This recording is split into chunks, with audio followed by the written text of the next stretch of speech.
And I'll say as my business started to grow, and if I'm going to list at least one house in another area with another MLS, I'm going to end up getting that MLS. It's just going to happen. I want to say I'm part of, these are a few of them. I'm part of more than this. So I got Flex MLS, which I'm part of two different Flex MLSs. I'm part of this one, which is in Tulare County. I'm part of another one in Coeur d'Alene, Idaho. They're both Flex. They both use the same. It works exactly the same. I used to not like Flex, but now over the years, I think I've been using it for, I think they switched about 9 years ago. I've gotten pretty good at it. I've gotten better. We have Paragon MLS. Paragon MLS is used in the Treasure Valley of Idaho, throughout part of Oregon, all the way up into the lower portion of uh, Washington. So it goes through Idaho, covers part of Oregon, goes up into Washington. It goes all the way over to Twin Falls, covers a huge southern area of Idaho and up through. Actually, once you get past, you get up towards Cascade, they have their own MLS up there. I'm not part of that one because they're quite pricey. I've thought about multiple times being part of that one and adding that one every time I get a listing. But what I do is I always try putting it in IMLS first, Intermountain MLS, and next thing you know, I'm selling the property. I've never not be able to sell a property as high as McCall in Intermountain MLS. But McCall does have its own, so it's another one I could add to my tool belt. So I've got Coeur d'Alene all the way down to where it hits Intermountain MLS, Intermountain MLS all the way around towards the middle, central to east side of the southern part of the state. And then I also have Snake River MLS, which covers the entire um, eastern side of the state. So, but they also use another Paragon. It's not the same Paragon as IMLS, though. It's a different Paragon. So they have two in that area, which covers Pocatello, Idaho Falls, all over those. So I pay for Snake River MLS on that side of the state. We have, I think, 5 or 6 listings on that side of the state right now. So I was forced to pay for another MLS. And you know how expensive it is for one MLS. I've got at least 7 or 8. Um, Paragon. I've got Fresno MLS. I also have CRMLS.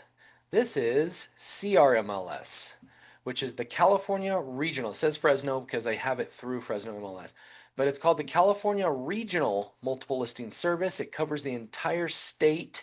There's some areas that do not. There's been word over the years. This MLS has tried to take over the entire state.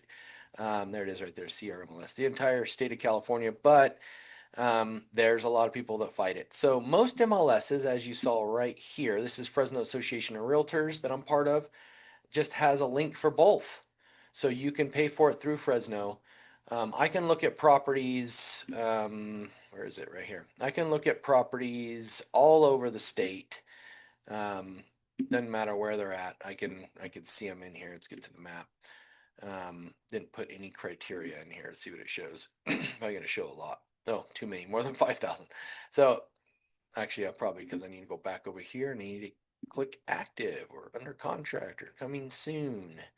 All right, now I'll go to the map down here. It's probably still going to tell me too many. Yeah, because it's covering the entire state. So there's a lot down there. Let's just click active and see if that helps. And let's just do this. Bam, bam, bam, bam. Most of the Central Coast uses CRMLS as well, but I can see properties in LA, Sacramento, all the way up north. I've listed properties all over the place, still showing too many. So there's just a lot. It covers a big area. So CRMLS, that's California Regional MLS. Fresno MLS.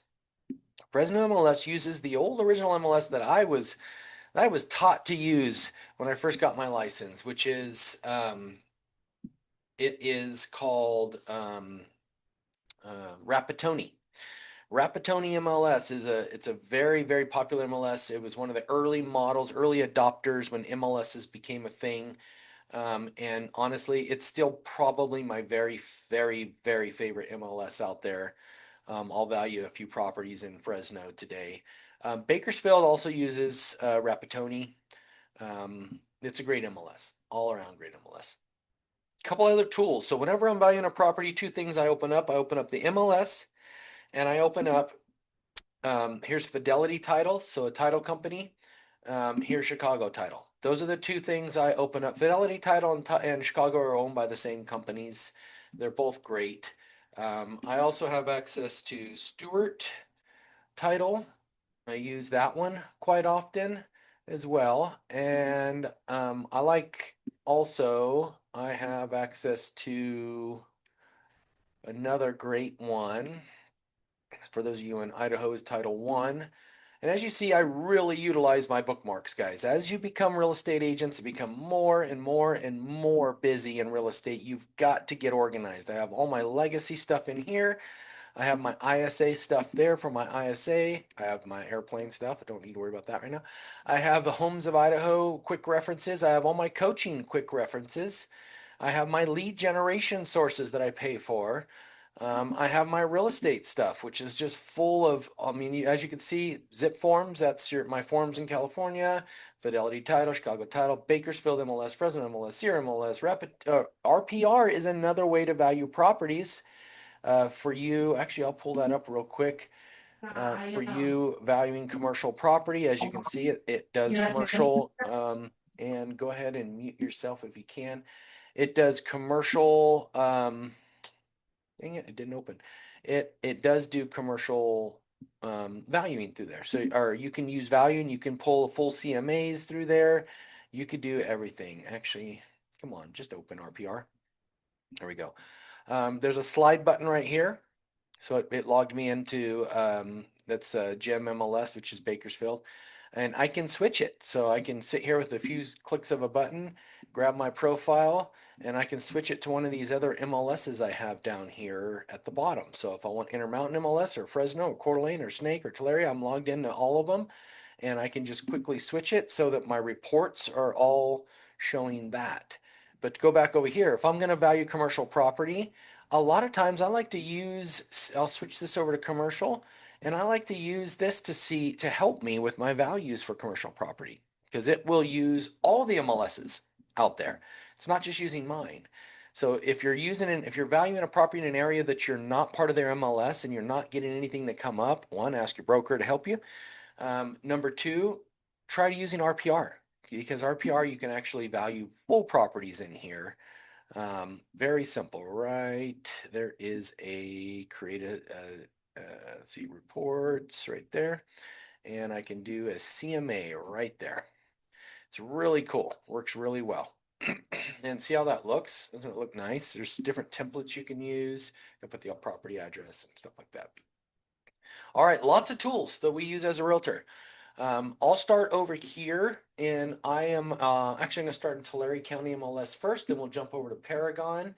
And so in Tulare County, I'm going to value a property. I'm going to look on my own Airtable on some properties that may have been sitting on the market a while. I'm going to grab, let's see, 908 South Santa Fe. So first thing I do is I go to quick search. Okay. I go down to the map and I want to pin it. I want to find that address that I'm valuing. The goal is to try to stay within a mile of the actual subject property. That's what appraisers call it. It's what you call it as a professional. The subject property. And then you have the comparables you're trying to find to bring value for your subject. All right, so I'm going to do 908 South Santa Fe. South Santa Fe, Tulare, California. Tulare, Cal. Oh, nope. Some of these do different. So Paragon MLS, you type it all out the way I just did it in here. I'm going to put Tulare, California. I don't need to put the zip in there. It'll locate it without it. But if you don't put California in there, it won't locate it. Okay, so let me zoom in a little bit. 912, 908. Let's see. Oh, it's this one right here, 908.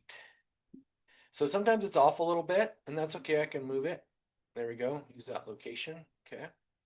So it found it. So there it is there. It's 908.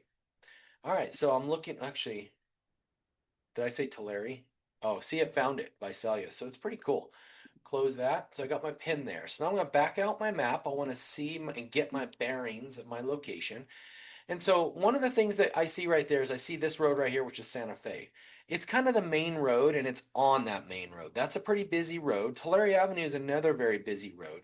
Appraisers won't go past major streets as much as possible. They're going to stay within the tight neighborhood. If they don't have enough comps in that tight neighborhood, they'll shoot out. They'll look at other neighborhoods that are very similar. Now, I'll tell you that once you get over here, you start getting into Beverly Glen area, which is a very high-end area. So I don't want to get over there because right here, this neighborhood's going to be fairly similar.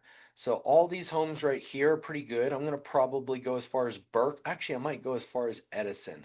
A lot of those are the same. I'm going to kick across the street a little bit and grab a few of these.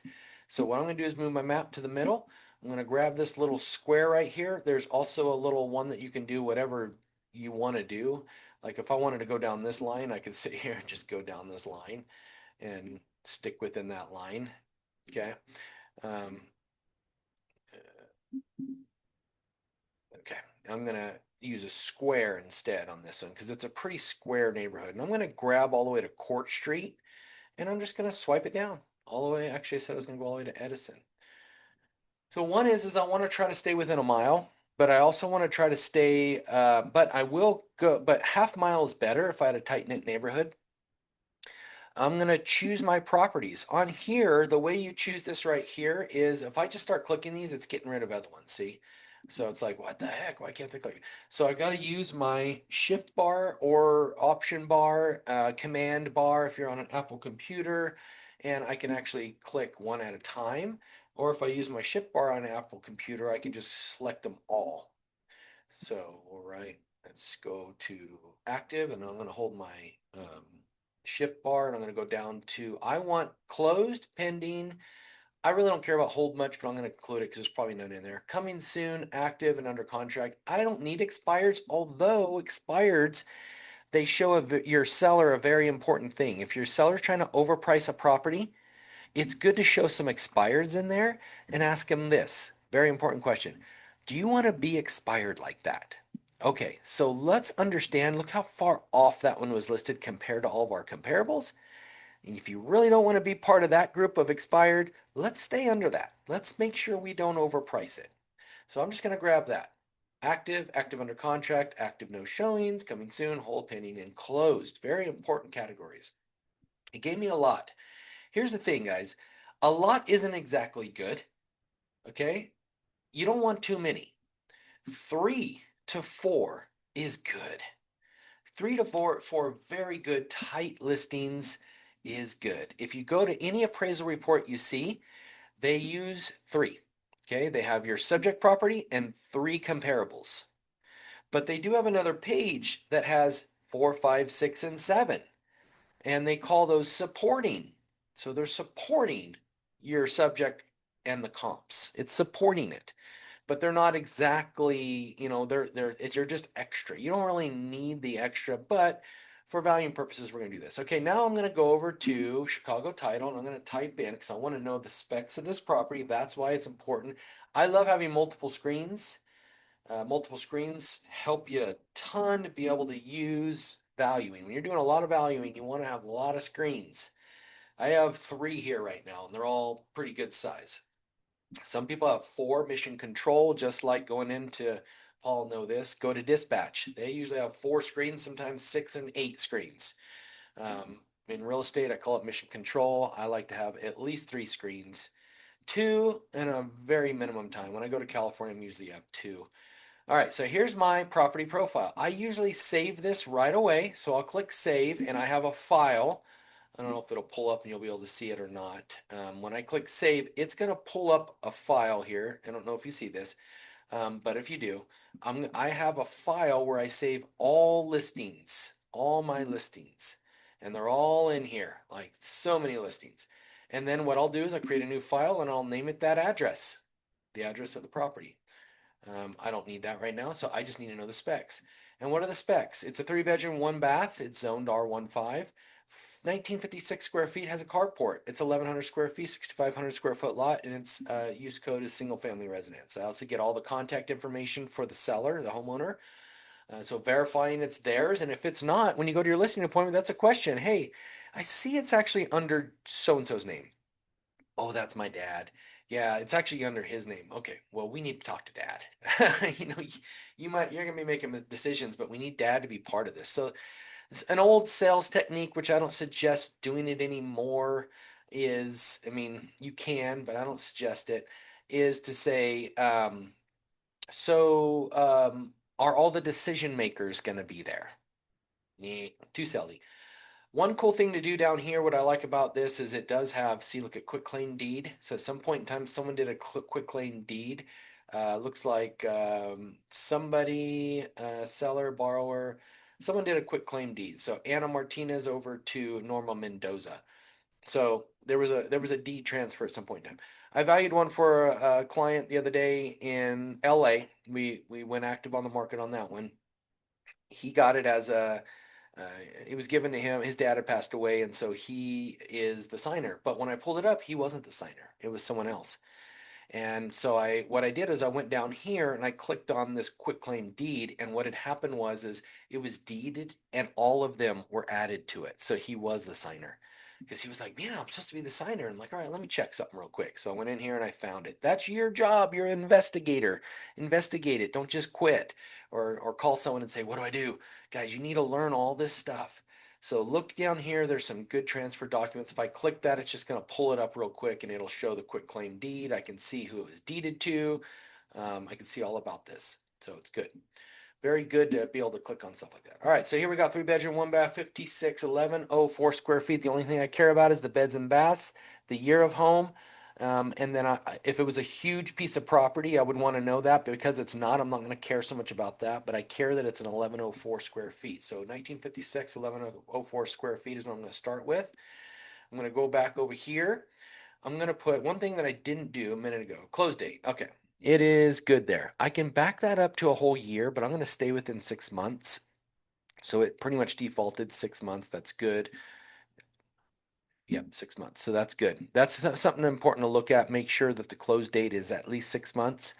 If you don't have anything, that's another thing I do is I'll look a whole year. On a year like we've had in the last 3 years where the market hasn't changed much in the last 3 years. I've gone back as far as 3 years. And I've added in like however many percentage the market went up that year. So say it went up 0.1 or 0.2% or went up 1% or 2%, 0.01, 0.02%. I'll take the value I'm coming with, what I find comps for 2 or 3 years ago, and I times it by 0.01 or 0.02. And a good increase of a market, you're going to see between 4 to 5% is a normal yearly increase over the last, say, 15, 20 years. That was an average normal yearly increase. It jumped up a lot during COVID. It was as high as 30%, which is crazy, but that's not normal. So the normal, typically 4 to 5% increase in the market. So you can use those numbers for your advantage. All right, so I'm going to go in here and I'm going to hit my square footage right here. I'm going to say about 900 square feet up to maybe about 1,300 square feet. See how that changes. Bam. So now I'm down to 3. I'm going to stop there because I could go, what was I, 1956? So I can go 1940 and up to maybe 1965. I try to go, 10 high, 10 low. And what happened? It got rid of that one. So I'm going to go ahead and just see since it's only 3, I'm going to delete that back out and just see what these 3 are. Okay. So from there, I'm going to click list them. And I'm right there. That's a button that says list. And now I can see them. Okay. 2 bedroom, 1 bath, 3-1, 3-1. Very similar, right? 3-1. Okay. Not too far off. So I've got 3-1. I've got 6,200 lot size, so about the same size lot sizes. Some of them are a little smaller, and that's okay. I'd rather them be smaller than my subject property than bigger. I'd rather that happen. Let's see. So these all closed within the last 6 months. I've got 270, 283, 290. Okay, where's my year? Year built is 1915. So that one there was my wobbler. It dropped me way low. These are good though, but I don't care. It's older, so I'm good with it. It's not newer. It's not a 2025 house, 26 house, right? It's not brand new. It's older, so I'll use it. All right, what do you guys think this house is worth? 270, 283, 290. Here's another thing I like to do, by the way, too. While you guys are going to unmute and tell me right now, I'm going to take this address, and I always do this when I'm valuing, by the way, always. The funnest part about technology is that you can drive the street. All right, so I'm seeing what that little house looks like. Okay, not bad. Yeah, little house. Okay, so now I can kind of see what that house looks like. Drive the street a little bit. All right, so it looks very similar to this one, kind of, right? What do you guys think this house is worth? Not this one. This one was a flip. So that's the other reason why it's important for you to look at. Look at how it's had some upgrades done to it. Still got the stickers on the dishwasher. So most likely this is a flip house. Someone spent some money on it. Granite countertops or quartz countertops, one of the two. It's been upgraded. Okay. This one here, looking through the pictures. Nice little house. Looks really good. Got some wrinkles in the carpet in some spots. Not in horrible shape though. Very clean property. Not upgraded like the other one though. Okay, this one here. Um, Not a flip. Doesn't look like a flip, but it could be staged, but I doubt it. Doesn't have granite or quartz. All right, how much is this property worth, guys? Remember me telling you that I usually give within 10,000? I'm gonna say on the high end, we're looking at about 285. On the low end, maybe 270. All right. But what about our listing? Is it in rough shape? I mean, we don't know. So if I look over here and I'm like, okay, not as nice. It does look like it has a newer air conditioner, but the yard is a little different. Okay, so we're going to take that into consideration. And now I'm going to lower my value a little bit. I'm going to say not quite as good as this flip. So I'm going to say we're probably looking about a 260 to 270 max. I don't think it'll go as high as 270. Here's the other thing. What other factors do we have going against our subject property?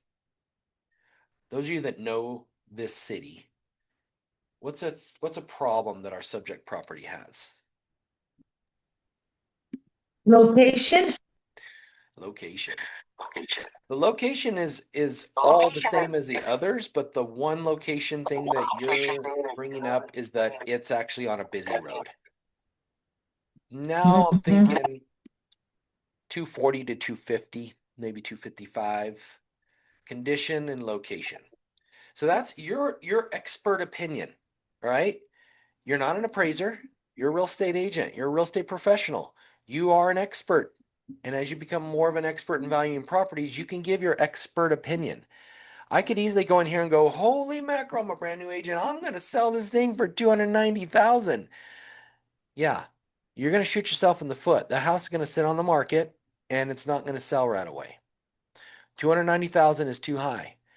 It's not a flip house. It looks a little bit, I mean, this could be wrong. So that's the importance of getting the face to face too. I need to walk this property. It could be a flip house. This could be an old Google photo. Looks like February 2026, but maybe it was flipped in March and April. Who knows? And if it was, then yeah, we could be looking at 290,000. I don't know if I'd go that high because of the busy street. I would probably say let's list it somewhere around 279.9, maybe 284.9, but I wouldn't go as high but it depends on what kind of flip it was done. How good was it done? So we got to definitely get some eyes on it. When our investor sends me some properties to value, they always send me a link with a bunch of current photos. And so I can use those photos to determine. So what I'll determine, I'll give them a price, that current value price, and an ARV after rehab value. If you flip it, this is what you're going to get. This is what you're going to sell it for, potentially. And I give them a $10,000 gap because one is I'm not an expert. But if I see a really solid number, I have given a solid number. You're going to sell this for 290. I don't know. I feel pretty confident on that. I've done it and I've been pretty accurate, but sometimes I'm off. Um, but that's valuing right there in Flex. Let's jump into Paragon for a second. Paragon, I'm going to do it the same way, but a little different. All right, so I'm going to take a property and I'm going to pull up Fidelity Title right here. I'm going to do 1808 Euclid Avenue in Boise, Idaho. Same thing. You know why? Because they're owned by the same company. Fidelity Title is a subsidiary of Chicago Title. I don't know who owns who, but they're the same. They look very similar, don't they?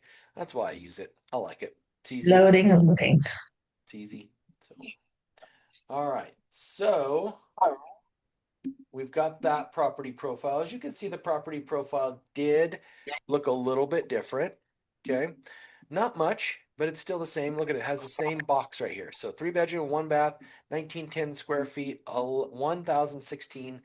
Now, here's an important part in Idaho. Anything below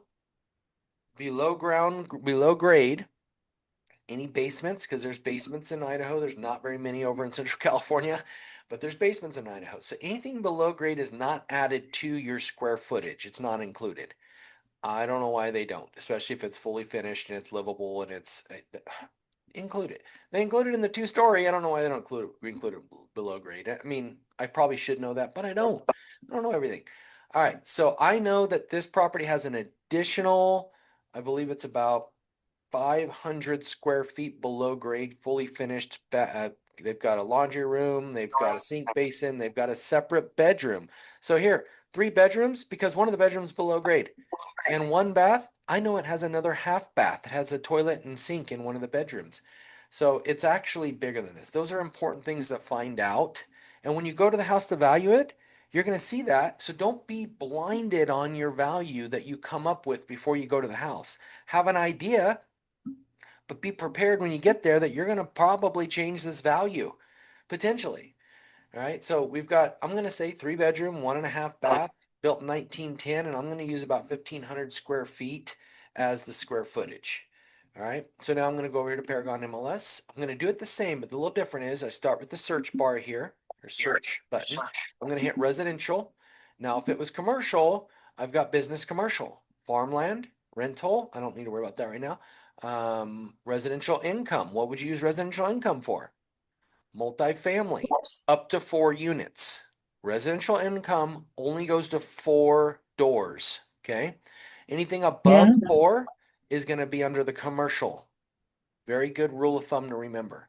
More than 4 doors is in the commercial. The reason why is because you can use residential income 1 to 4 doors. You can even use FHA for 4 doors. You got to live in one of them though. You can live in one of them, rent the other 3 out. You can get an FHA loan all day long. Okay, so 1 to 4 doors is residential. Anything over 4 doors, you have to get a commercial loan.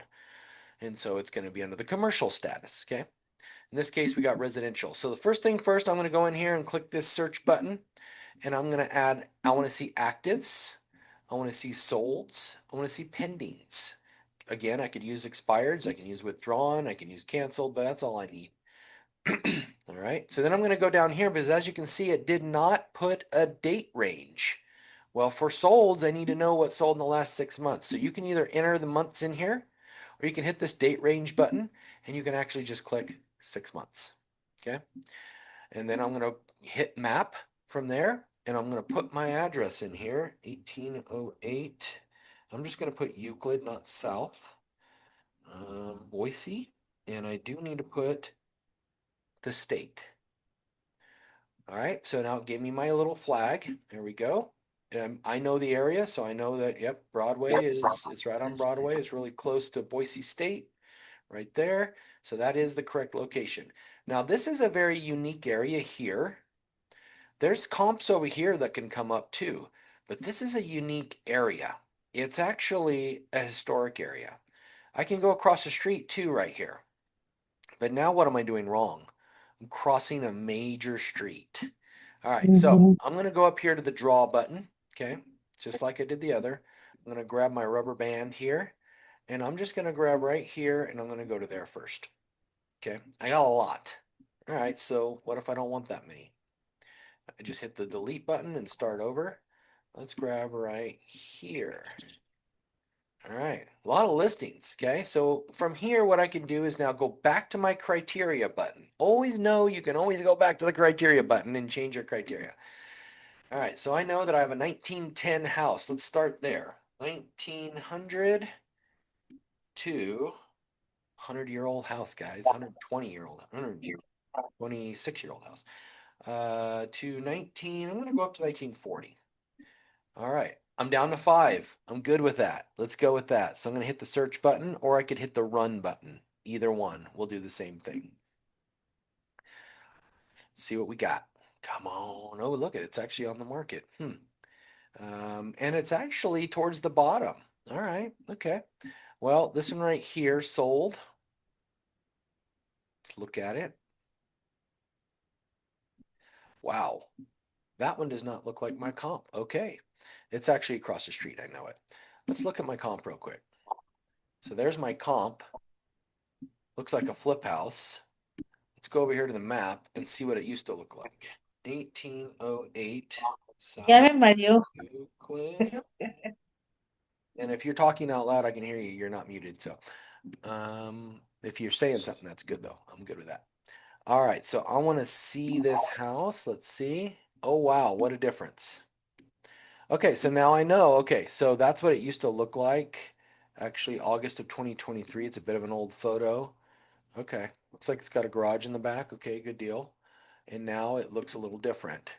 So now it looks like this. Okay. So they spent some money on it. Okay. Let's look for some flips then. Let's click on this one. Looks a little different. A little different front elevation, but in really good similar condition. Okay, good deal. Nice. I'm trying to get to the kitchen. Okay, looks like they did grant our quartz countertops. Those look like quartz. Looks like new boxes, uppers and lowers. What's the square footage on that one? 1300. Okay. Oh wait, that one's down here. 1833. So it's bigger square footage. All right. So probably not my price. 690 something thousand. Okay. This one's 3 bedroom, 2 bath, 1300. That's a little better. It's on Manitou. Let's look what this one looks like.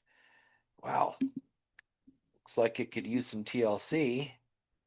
Interior not bad. Butcher block countertops. Okay, kitchen doesn't look too bad. Looks like the carpet looks newer, so someone spent a little bit of money to get it ready.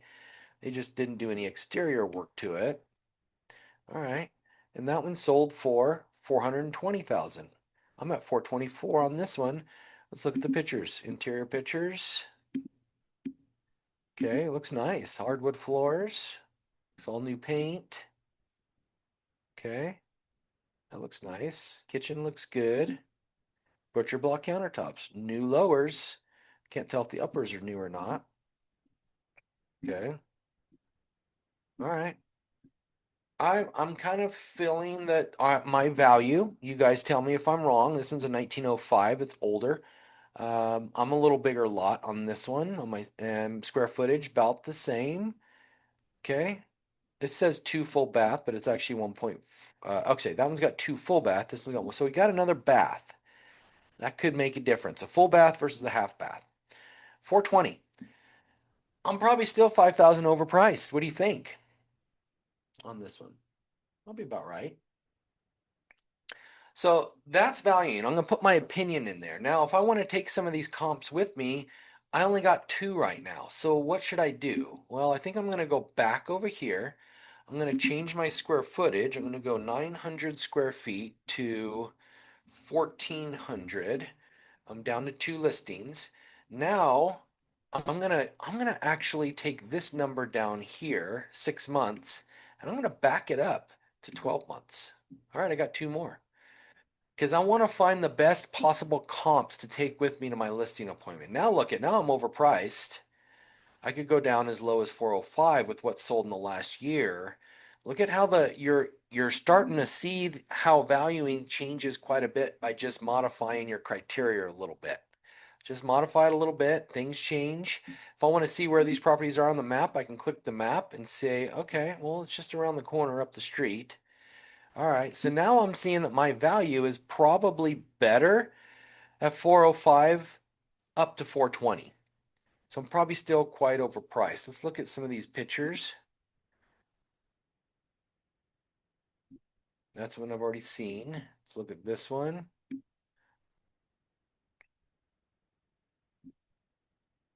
Okay, cute little house. Looks very similar. Maybe this one's a little, well, got some nice yeah, countertops. Looks like old Formica countertops. Some point in time, it had some new boxes installed in the kitchen. Yeah, new windows. Look at that. New windows. Does my subject property have new windows? Those are important to look at when you go to the house. Does the subject property have new windows and the comps do, or do they not have new windows? We've got an AC unit in the window. Does my subject property have a dual pack on it, AC heating, forced air, or not? So those are the things when you're valuing you want to put side by side. See whether or not it does. If it doesn't, then I'm need to price it lower. Okay, so I'm going to say in this case, I'm probably closer to 400, 400, 405 max. So that one sat on the market for 63 days. I'm at 20 right now, so I could play with it a little more. That one's 828, so almost pretty far out there. Did the value go up this spring yet? Not yet. It has a little bit, but not yet. Every spring typically goes up. That's when it goes up. So I could take that into consideration that this is the time that properties sell a little more. Appraisals will take that into consideration too if the market is actually going up a little bit. They're still, though, remember, appraisers are behind by 6 months. They're 6 months behind. Appraisal is always 6 months behind because they use 6 months of what's sold to value the current house. So I could price this perfectly right and try to price it higher than what it should be, than what the comps are showing. But what's going to happen there? It's probably not going to appraise because the appraisers are behind 6 months, right? So I need to value it right to make sure that I'm not overpricing it. All right, that's what I have. Any questions? Because we went over an hour. That's a long time to be stuck on a call with Sean. Any questions? If you're in Fresno MLS, if you're in Snake River and you want to stay on and have me value those and show you how to use some of these other MLSs, I can show you how to value on those as well. Just let me know and I'll stay on and value using those other MLSs. Hey, Sean. Yeah. So I have a listing that's expiring in a week. Okay. And I need to talk to the sellers about whether they'd like to extend or if they just want to let it expire. However, it's overpriced. And I've tried to get them to lower the price a little bit, um, before, and they haven't been willing to. Yeah. What do you feel like is the best approach for this situation? Let Um, me ask you this. When was the last time you went and sat down in front of them? well, they live in Oklahoma. Oh, Yeah. Zoom. When's the last time? Okay. See if they're Zoom good at Zoom. I do Zooms all the time. I did one with someone in Vacaville recently, and because I'm not there, I'm sitting in Idaho, so I use Zoom quite often. It's a great tool for real estate agents.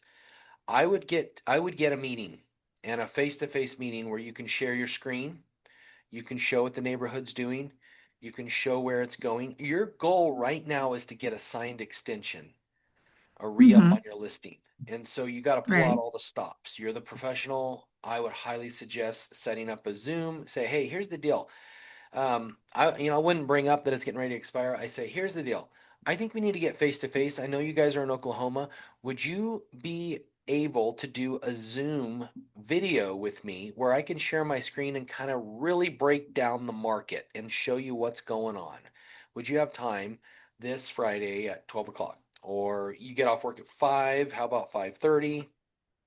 It's going to be 7:30 their time, 5:30 your time. 5:30 is going to be 4:30, Hmm. 3:30. It's going to be about 4:30 your time. I think there's central time over there, so it'll be about 4:30 your time if 5:30 works for them. Anyway, do a Zoom with them. Yes. Get in there and do what I just did. Like literally value the property right there in front of them. Show them what's going. You can already have it up on your computer, but show them your MLS. Show them what's going on in the market. Another thing I like to do when you have your own listings, I really, really, Hmm. really love Showcase. So if they're willing to, oops, wrong one. If they're, I'll just grab this. If they're willing to, um, let's do this. 1808. If they're willing to extend with you and they're willing to lower the price, I'm sorry, not extend, extend and lower the price. And if they can see it, say, here's the deal, I'm willing to pay a little bit extra money and Mhm. showcase this for you. Let me show you the difference between showcase. And you can like offer them something else to get another 6 month agreement out of it. You can do that. This is a tool I Okay. use quite often. It's really not a tool. And there's other tools out there that you can use that'll actually help you with this. List reports is one of them. You do have to pay for it, and the broker has to pay for it. So if your broker is paying for it, then you can get list reports. Um, but if not, no big deal. You do it by hand. This is how I do it by hand. Um, let's see, 1808 Euclid. Dang it, 1808. I do this usually once a week with my listings. Um, Hmm. it works really well to do this. Is I'll get in here and I'll pull the stats. I'll take screenshots of these stats um, right there to show them 198 saves, 4,375 views. And then what I'll do is I'll go in here. I'm showcased, so you can see that I'm showcased, okay? Hmm. And I'll go in here and I'll pull up some of these others. This one here has 2,200 reviews. What did you just see on mine? Over 4,000. Okay. Right. And so I'm able to show them how, look, there's one more tool we can do, we can work on, but I am going to need a commitment on a price reduction on this. And I'll spend the money. You don't have to spend the money, but this is what it'll do if we showcase it. So bring in something. It doesn't have to be showcase. It can be something else. But what I like to do is show them the stats. Okay, so I'll show them what my listing has done so far. Okay, I'll show them realtor.com. And then why am I showing them all this? 364 reviews, 15 saves. I'll pull up homes.com. I'll show them. So I'm going to have them all up on my computer when I do the Zoom, and I'm just going to show them. So it's not like we're not getting visibility. We're getting visibility. As you can see, we're getting just as much as everyone else in the neighborhood, but yours is still on the market. Why? Well, as you're valuing this with me right now, as we can sit here and look at this, I'll drag this over here and put this here. As we're looking at this, you can see that we're the highest price property on the market. It's better to be the lowest price property in a higher end market, right? You know that. It's Hmm. right out of the news, right? Miss Seller, Mr. Seller. So we're actually quite off. And we've had a lot of visibility. So we've had a lot of people look at your property. It's been visible from space if they have internet access. Everyone can see it all over the United States with over 100 different websites I'm marketing on right now. When it comes down to the end, the only difference is the price. There's one more tool I Yeah. can use, and you can offer up Showcase or something else. But I'm going to need a price reduction in order to be able to justify paying that extra money because you can see just as well as I do right now that we are overpriced by about $20,000. $20,000 makes a big difference when you have a Yeah. 6.5% interest rate. And I'm acting like I'm talking to the seller. Okay. 6.5% interest rate. So, anyway, that's going to go a long way, Sam. Get face to face. Anytime a listing goes cold, in order to make yourself look like the best of the best again, you got to get in front of them.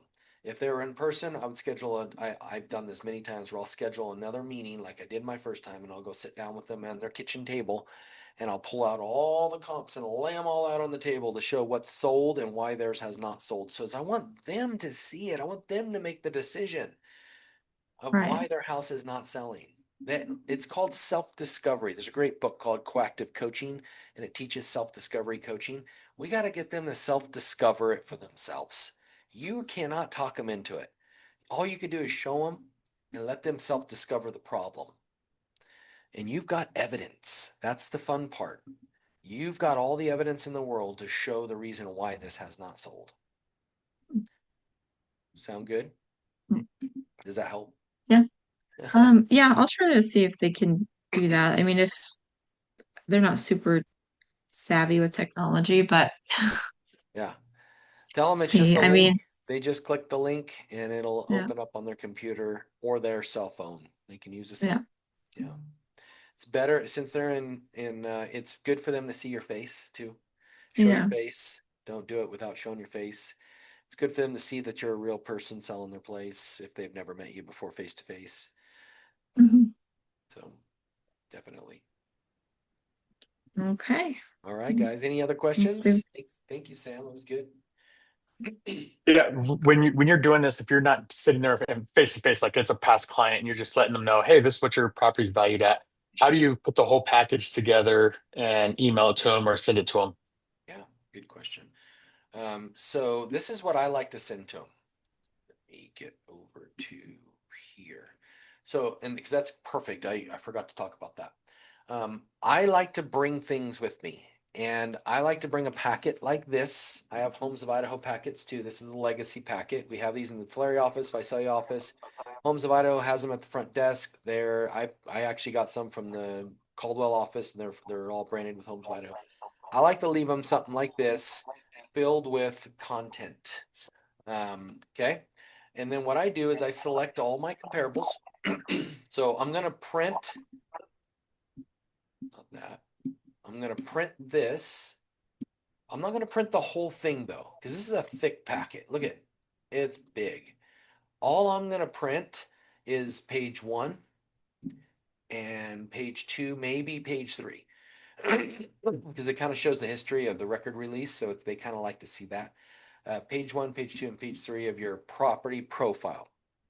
I print that. That's the first thing I show them. This is yours. It's your property.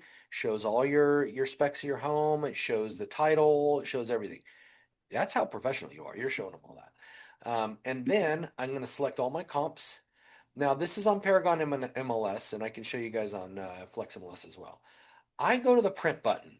Some other people, you can email it directly to them. If I email it here, I can choose this one that shows this really nice, pretty thing broken down with you and whatnot. But if I'm going to them face to face or I'm sending something in an email to them, what I do is I hit the print button and I hit print plus.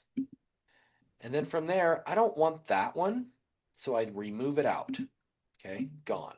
I scroll all the way to the bottom. This is for you guys in Idaho. And I click CMA Quick View. I want that one. I click, it's my client. I don't want my client to see who sold the house, guys. You're giving away the people that sold the homes. So I don't want the full MLS one. That's for your eyes only.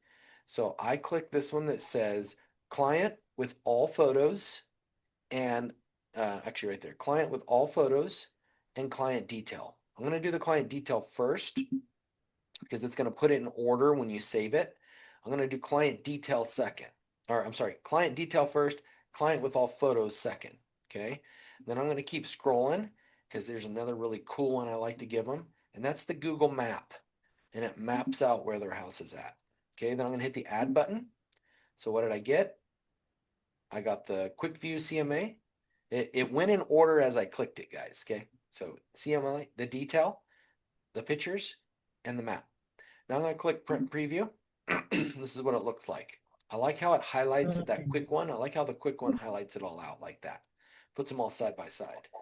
And then it's going to show the details, which gives them all the detail, remarks, everything. But what does it not do? It doesn't show the other agent. It shows me, my team. I don't know how to change this right here. Click to customize button. I don't know how to change that. I've tried. I can't figure it out. I probably need to call the MLS and do it, but I'm lazy. Not always lazy, just sometimes. And so here's the second one. There's the third one. There's the fourth one. Now it's going to show pictures. There's my stacked pictures. So I want to use this right here to show them and match it to their property when I'm sitting in front of them at the table. Always choose the kitchen table. Very important place to sit down and value properties with them. Again, self-discovery. We want them to discover and tell me what they think their house is worth. So let's match the pictures up to their current house that you're sitting at the dinner table at. Here's that one. Here's that one. Here's that one, our subject property. Okay, what do I have here? A map showing them exactly where the location is to their house. Isn't that nice? There's the subject property. There's the three comparables. So good, huh? All right, and there it is broken down and it shows them all, where they're all at, which property is which. Now if I click print, I don't know if you can see this secondary screen that popped up or not, but if you can, see how I have saved as PDF?